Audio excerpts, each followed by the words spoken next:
DSC నియామకాల్లో భారీ అవినీతి జరిగిందని, అర్హత లేని వారికి ఉద్యోగాలు కట్టబెట్టారని వైఎస్ఆర్సీపీ రాష్ట్ర ప్రధాన కార్యదర్శి జూపూడి ప్రభాకర్ రావు మండిపడ్డారు. డిఎస్సి అక్రమాలపై సీబీఐ విచారణకు ప్రభుత్వం ఎందుకు ముందుకు రావటం లేదని ప్రశ్నించారు. మాజీ ముఖ్యమంత్రి వైఎస్ జగన్ ఈ అంశాన్ని లేవనెత్తుతున్నా ముఖ్యమంత్రి చంద్రబాబు స్పందించడం లేదన్నారు.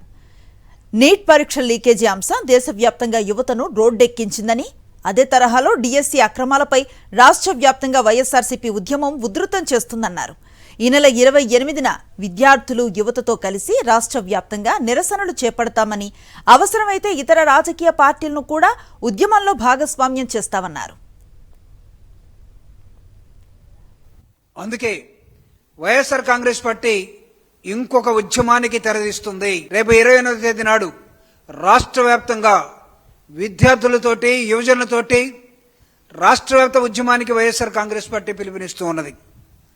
అడుగుతూ ఉన్నాం, where is your accountability in Andhra Pradesh? ఓ ప్రభుత్వమా ఉన్నావా?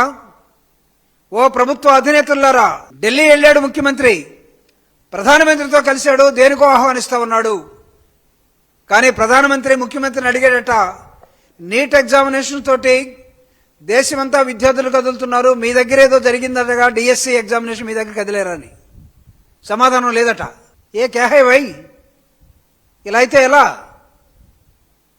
సో డిఎస్సి విద్యార్థుల తరపున, రాబోయే ఎగ్జామినేషన్స్ తరపున అకౌంటబిలిటీ ఉండటం కోసం, క్లారిటీ ఉండటం కోసం వైఎస్ఆర్ కాంగ్రెస్ పార్టీ ఈ రాష్ట్రంలో విద్యార్థి లోకానికి అండగా ఉండటం కోసం, నిరుద్యోగులకి అండగా ఉండటం కోసం జగన్మోహన్ రెడ్డి గారి ఆదేశాల మేరకు కదులుతూ ఉన్నది. మరిన్ని అప్డేట్స్ కోసం ఛానల్ ను సబ్స్క్రైబ్ చేయండి. నోటిఫికేషన్స్ కోసం బెల్ ఐకాన్ పై క్లిక్ చేయండి.